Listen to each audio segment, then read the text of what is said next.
First I want to present this. It's produced by the New York Academy of Sciences, and it's a report on Chernobyl. Can be downloaded. They translated 5,000 articles from Russian the first time into English. It seems that nearly 1 million people have already died as a result of Chernobyl, despite what WHO says and the IAEA. This is one of the most monstrous cover-ups in the history of medicine, because everybody should know about this. Then we extrapolate through to Japan. Japan is, by orders of magnitude, many times worse than Chernobyl. Never in my life did I think that 6 nuclear reactors would be at risk. I knew the 3 GE engineers who helped design these Mark I GE reactors.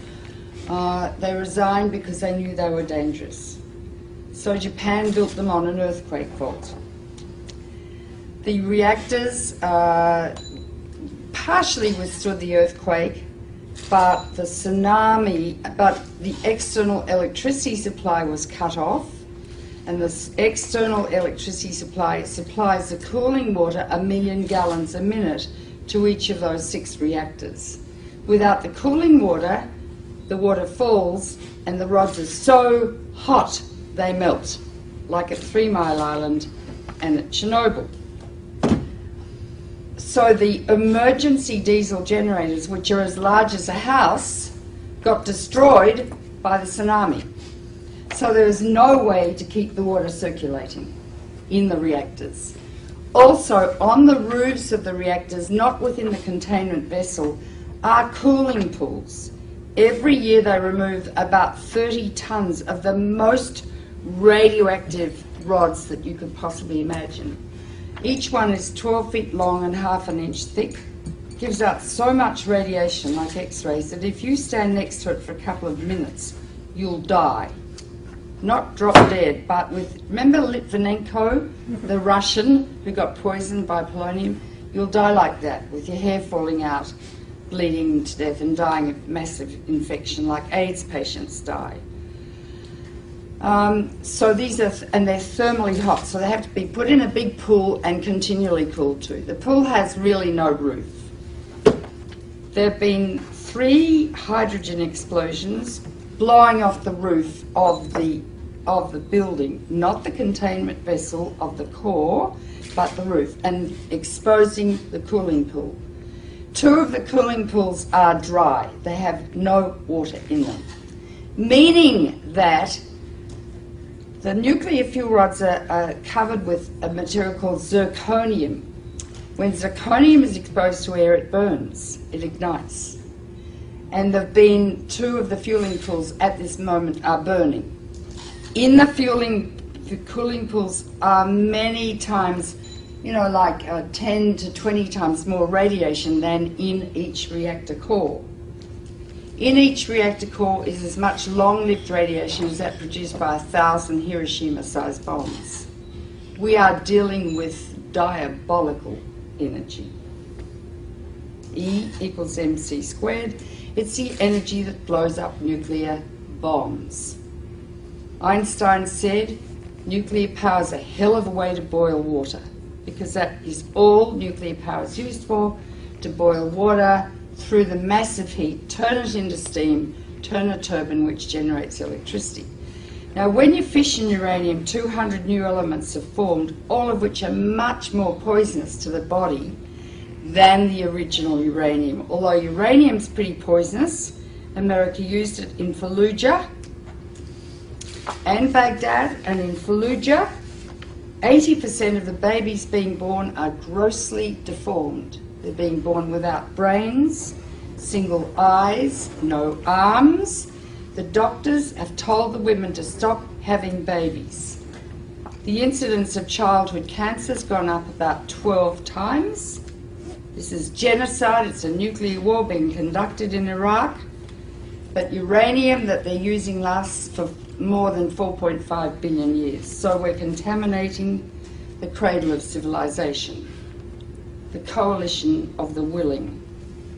In the nuclear power plants, however, is a huge amount of radiation. 200 elements. Some last seconds, some last millions of years. Radioactive iodine lasts 6 weeks. It causes thyroid cancer. That's why people are saying better take potassium iodide, because that blocks the thyroid uptake of radioactive iodine, which later can cause thyroid cancer. In Chernobyl, over 20,000 people have developed thyroid cancer. They have to have their thyroids out, and they will die unless they take thyroid replacement every day, like a diabetic has to take insulin. Strontium-90 will get out. It lasts for 600 years. It goes to the bone, where it causes bone cancer or leukemia. Cesium lasts for 600 years. It's all over Europe. 40% of Europe is still radioactive. Turkish food is extremely radioactive. Do not buy Turkish dried apricots. Do not buy Turkish hazelnuts or dried... the Turks were so cross with the Russians, they sent all their radioactive tea over to Russia after Chernobyl. But 40% of Europe is still radioactive. Farms in Britain, their lambs are so full of cesium they can't sell them. Don't eat European food. But that's nothing compared to what's happening now. One of the most deadly is plutonium, named after Pluto, god of the underworld. 1/1,000,000th of a gram, if you inhale it, will give you cancer. Hypothetically, 1 pound, if evenly distributed, could give everyone on Earth cancer. Each reactor has 250 kilos of plutonium in it, kilograms. You only need 2.5 kilograms to make a bomb, because plutonium is what they make bombs with. It's the only country that has a reactor. From your uranium, you are the biggest exporters of uranium in the world, Cameco. Canada sells two things. It sells wheat for life and uranium for death. Right? Plutonium is going to get out and spread all over the northern hemisphere, and it's already heading towards North America now. Plus radioactive iodine-129, its half-life is 17 million years, plus strontium, plus cesium, plus tritium, and I could go on and on and on. When it rains, down comes fallout, and it concentrates in food. If it gets into the sea, the algae concentrated hundreds of times, then the crustaceans concentrated hundreds of times, then the little fish, then the big fish, then us. Because we stand on the apex of the food chain. You can't taste these radioactive elements, you can't see them, and you can't smell them. They're silent. When you get them inside your body, you don't suddenly drop dead of cancer. It takes 5 to 60 years to get your cancer. And when a cancer, if you feel a lump in your breast, doesn't say, I was made by some strontium-90 you ate in a piece of fish 20 years ago. All radiation is damaging. It's cumulative. Each dose you get adds to your risk of getting cancer. With americium, that's more dangerous than plutonium. I mean, I could go on and on. Depends if it rains, if you're going to get it or not. If it rains and the radiation comes down, don't grow food, don't eat the food, and I mean don't eat it for 600 years. The radioactive waste from nuclear power is going to be buried, I hear, just like next to Lake Ontario.